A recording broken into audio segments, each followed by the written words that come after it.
Saudara-saudari terkasih dalam Kristus, hari ini Jumat 5 April 2024 dalam Oktav Paskah. Bacaan dibawakan oleh M.A. Nini Intri, Mazmur dilantunkan oleh Lucia Andri, dan renungan ditulis oleh Justinus. Selamat Paskah. Mari kita semakin mengasihi, semakin peduli, semakin bersaksi.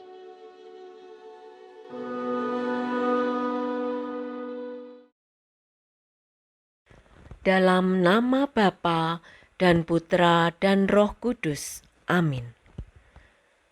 Kami bersyukur kepadamu ya Tuhan, sebab Engkau menjadikan hari ini bagi kami. Kau izinkan kami bangun pagi ini. Kau berkati kami dengan begitu banyak anugerah hari demi hari. Dan Kau selalu menyediakan semua yang kami butuhkan dalam hidup ini. Kami bersyukur kepadamu ya Tuhan, sebab Engkau telah menebus kami dari iblis dengan darah-Mu yang teramat suci. Engkau mengutus Roh Kudus-Mu untuk selalu ada bagi kami. Kami bersyukur kepadamu ya Tuhan, sebab Engkau baik, kekal abadi kasih setiamu. Amin. Bacaan dari Kisah Para Rasul bab 4 ayat 1 sampai dengan ayat 12. Sekali peristiwa sesudah menyembuhkan seorang lumpuh, Petrus dan Yohanes berbicara kepada orang banyak. Tiba-tiba mereka didatangi imam-imam dan kepala pengawal bait Allah serta orang-orang Saduki. Mereka ini sangat marah karena Petrus dan Yohanes mengajar orang banyak dan memberitakan bahwa dalam Yesus ada kebangkitan dari antara orang mati. Maka mereka ditangkap lalu diserahkan ke dalam tahanan sampai keesokan harinya, karena hari telah malam. Tetapi di antara orang yang mendengar ajaran itu, banyak yang menjadi percaya, sehingga jumlah mereka menjadi kira-kira 5.000 orang laki-laki. Pada keesokan harinya, pemimpin-pemimpin Yahudi serta tua-tua dan para ahli Taurat mengadakan sidang di Yerusalem dengan imam besar Hanas dan Kayafas, Yohanes dan Alexander, dan semua orang lain yang termasuk keturunan imam besar. Lalu Petrus dan Yohanes dihadapkan kepada sidang itu dan mulai diperiksa dengan pertanyaan ini. Dengan kuasa manakah atau dalam nama siapakah kamu bertindak demikian itu? Maka jawab Petrus penuh dengan Roh Kudus, "Hai pemimpin-pemimpin umat dan kaum tua-tua, jika sekarang kami harus diperiksa karena suatu kebajikan kepada orang sakit dan harus menerangkan dengan kuasa manakah orang itu disembuhkan, maka ketahuilah oleh kamu sekalian dan oleh seluruh umat Israel bahwa semua itu kami lakukan dalam nama Yesus Kristus, orang Nazaret, yang telah kamu salibkan, tetapi dibangkitkan Allah dari antara orang mati. Karena Yesus itulah orang ini sekarang berdiri dengan sehat di depan kamu. Yesus adalah batu yang dibuang oleh tukang-tukang bangunan, yaitu kamu sendiri, namun ia telah menjadi batu penjuru. Dan keselamatan tidak ada di dalam siapapun juga selain di dalam Dia, sebab di bawah kolong langit ini tidak ada nama lain yang diberikan kepada manusia yang olehnya kita dapat diselamatkan. Demikianlah sabda Tuhan.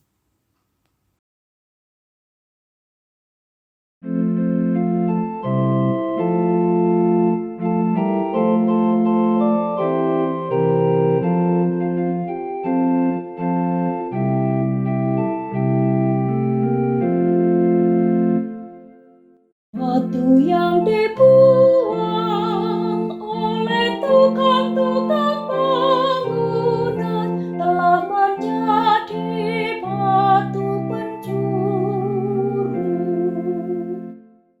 Bersyukurlah kepada Tuhan, sebab Ia baik. Kekal abadi kasih setianya. Biarlah Israel berkata, kekal abadi kasih setianya. Biarlah orang yang takwa pada Tuhan berkata, kekal abadi kasih setianya. Batu yang dibuang oleh tukang-tukang bangunan telah menjadi batu penjuru. Batu yang dibuang oleh tukang-tukang bangunan telah menjadi batu penjuru. Hal itu terjadi pada pihak Tuhan, suatu perbuatan ajaib di mata kita. Inilah hari yang dijadikan Tuhan. Marilah kita bersorak-sorai dan bersukacita karenanya. Batu yang dibuang oleh tukang-tukang bangunan telah menjadi batu penjuru. Ya Tuhan, berilah kiranya keselamatan. Ya Tuhan, berilah kiranya kemujuran. Diberkatilah Dia yang datang dalam nama Tuhan. Kami memberkati kamu dari dalam rumah Tuhan. Tuhanlah Allah, Dia menerangi kita. Batu yang dibuang oleh tukang-tukang bangunan telah menjadi batu penjuru.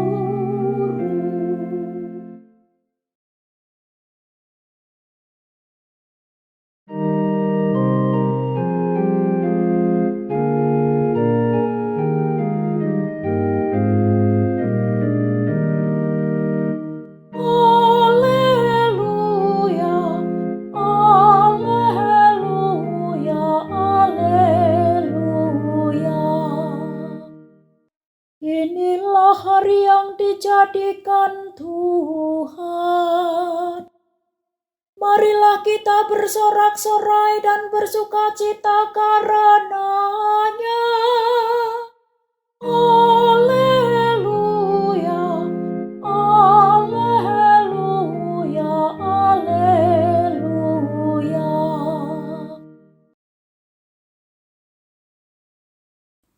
Inilah Injil suci menurut Yohanes bab 21 ayat 1 sampai dengan ayat 14.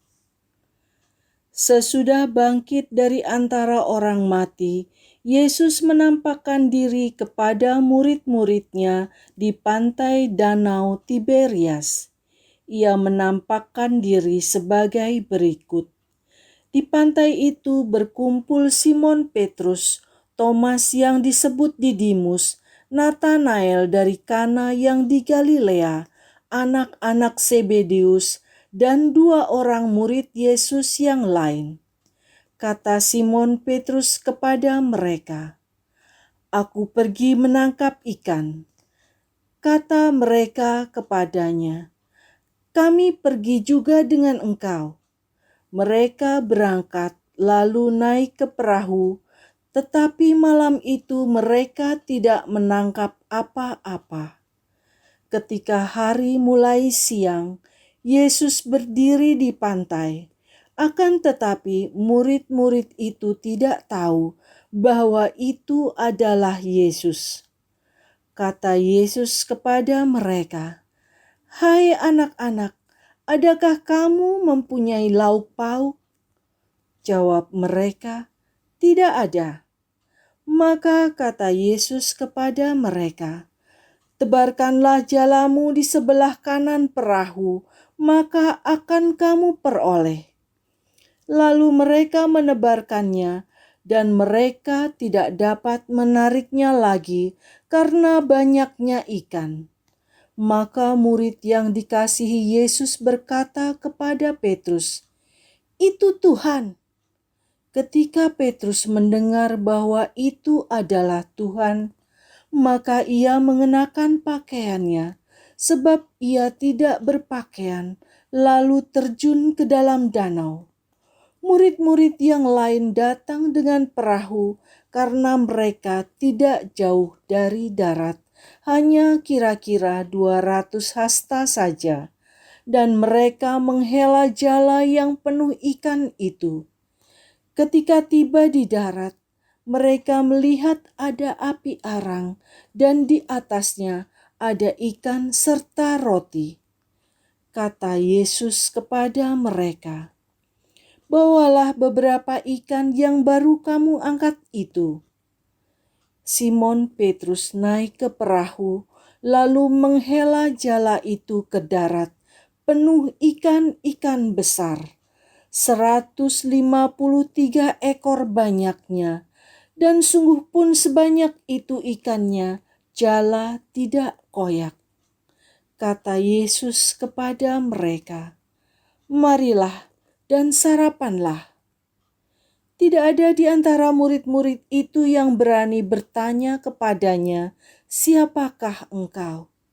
Sebab mereka tahu bahwa ia adalah Tuhan. Yesus maju ke depan, mengambil roti, dan memberikannya kepada mereka. Demikian juga ikan itu. Itulah ketiga kalinya Yesus menampakkan diri kepada murid-muridnya sesudah ia bangkit dari antara orang mati. Demikianlah sabda Tuhan.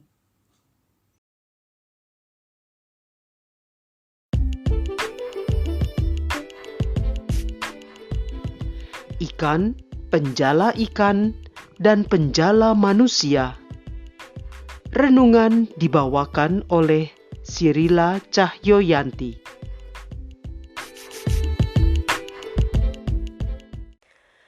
Injil Yohanes hari ini sungguh menarik. Dikisahkan para rasul yang juga merupakan penjala ikan, yakni Simon Petrus, Thomas yang disebut Didimus, Nathanael dari Kana yang di Galilea, anak-anak Zebedeus, dan 2 orang muridnya yang lain mencari ikan di Danau Galilea. Mereka menebarkan jalannya semalam suntuk, namun mereka tidak berhasil menjala ikan. Para penjala ikan ini tidak berhasil menjala ikan. Ketika hari mulai siang, Yesus berdiri di tepi pantai Danau Galilea dan para rasul tidak mengenalinya. Lalu Yesus berkata kepada mereka, "Hai anak-anak, adakah kamu mempunyai lauk pauk?" Jawab mereka, "Tidak ada." Maka kata Yesus kepada mereka, "Tebarkanlah jalamu di sebelah kanan perahu, maka kamu akan peroleh." Lalu mereka menebarkannya, dan mereka tidak dapat menariknya lagi karena begitu banyaknya ikan. Dituliskan sebanyak 153 ekor ikan besar. Menariknya, para penjala ikan baru berhasil menjala ikan setelah mereka diajari Yesus, anak dari Bapak Yosef si tukang kayu. Para penjala ikan harus diajari anak tukang kayu untuk berhasil menjala ikan. Ketika para rasul tiba di darat, mereka melihat api arang dan di atasnya ada ikan serta roti. Hal kedua yang menarik adalah saat para rasul sibuk mencari ikan untuk dimakan, Yesus telah menyediakan ikan dan roti untuk sarapan para rasul.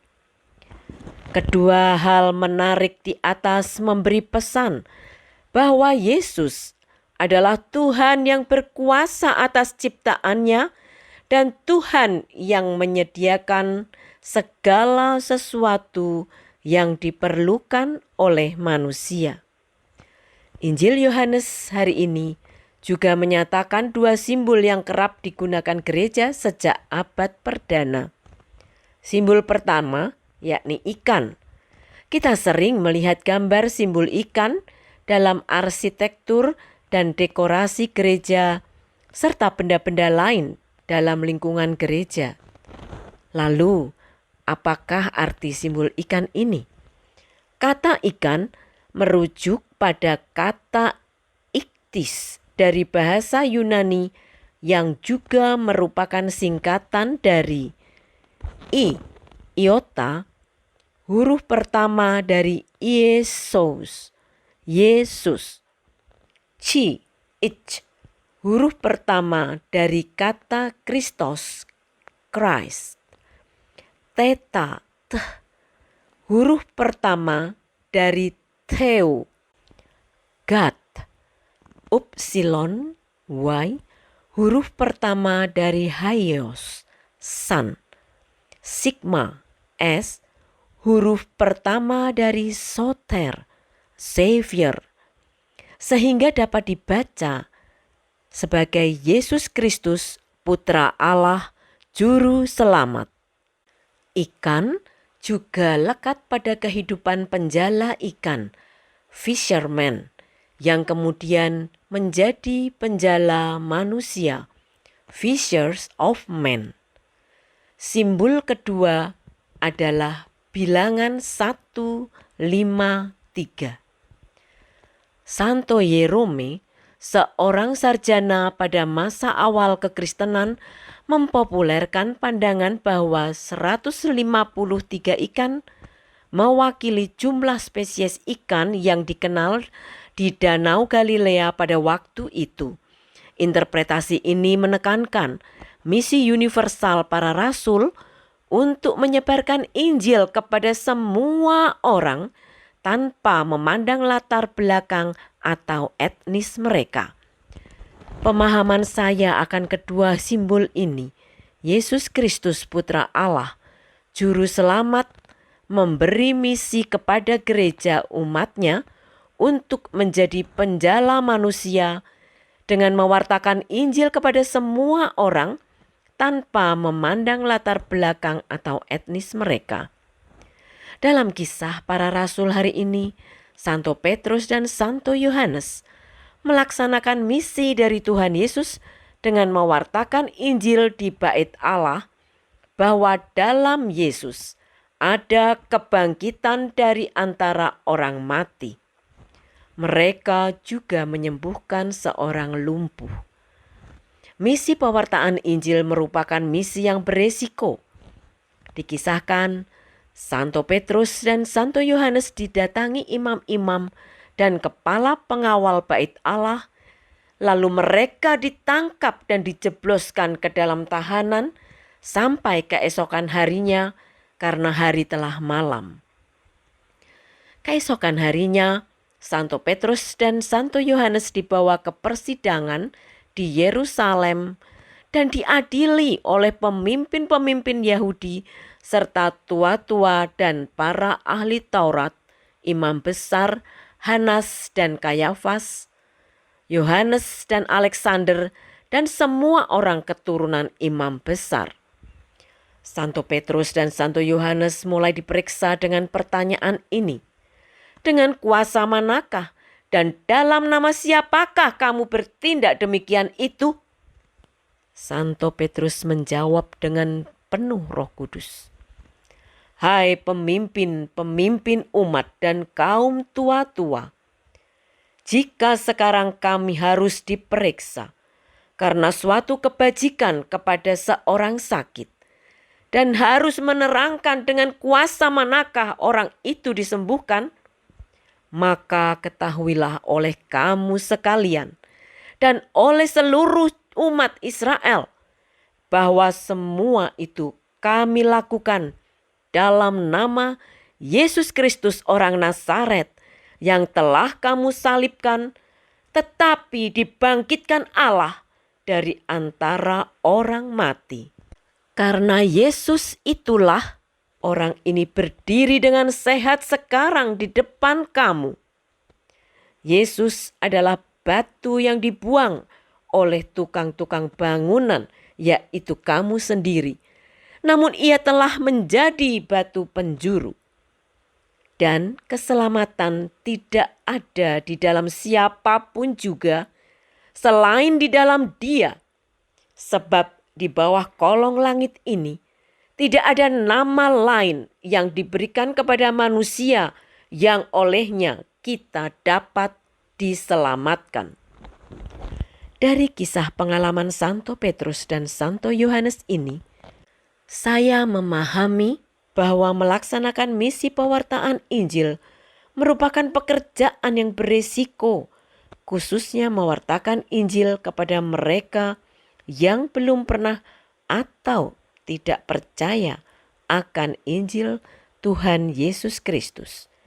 Dan saya juga menyaksikan bahwa Tuhan Yesus menepati janjinya dengan mengutus Roh Kudus untuk selalu mendampingi dan menjadi penolong. Santo Petrus dan Santo Yohanes juga memberikan teladan agar saya harus tetap mewartakan Injil walau sedang dalam kondisi yang tidak baik-baik saja. Mereka tetap mewartakan Injil saat sedang dalam persidangan. Mari kita melaksanakan misi dari Tuhan Yesus untuk menjala manusia dengan mewartakan Injil kepada semua orang tanpa memandang latar belakang atau etnis mereka. Roh Kudus pasti mendampingi dan menjadi penolong kita dalam menjalankan misi dari Tuhan. Kami bersyukur kepadamu ya Tuhan, sebab melalui Injil-Mu hari ini telah membimbing kami untuk memahami misi hidup kami, yakni mewartakan Injil-Mu kepada semua orang. Dan para rasul-Mu, Petrus dan Yohanes, telah menginspirasi supaya kami tidak takut mewartakan Injil-Mu karena Roh Kudus selalu ada pada kami. Dan Engkau Tuhan telah mendirikan komunitas umat yang beriman kepadamu, yakni Gereja Katolik yang apostolik dan kudus. Marilah berdoa. Tuhan, kami bersyukur kepadamu sebab Engkau mempersatukan aku dengan gereja Katolik-Mu yang selalu bergerak mewartakan Injil-Mu. Kami bersyukur kepadamu ya Tuhan, sebab Engkau memberkati kami untuk mewartakan Injil-Mu melalui podcast ini. Kiranya semakin banyak orang yang tergerak dan kemudian menjadi percaya bahwa dalam Yesus ada kebangkitan dari antara orang mati. Dalam nama Bapa dan Putera dan Roh Kudus. Amin. Jesus make you fishers of men, fishers of men, fishers of men. Jesus make you fishers of men if you follow him. If you follow him, if you follow him, glory, hallelujah, Jesus, make you fishers of men, if you follow him.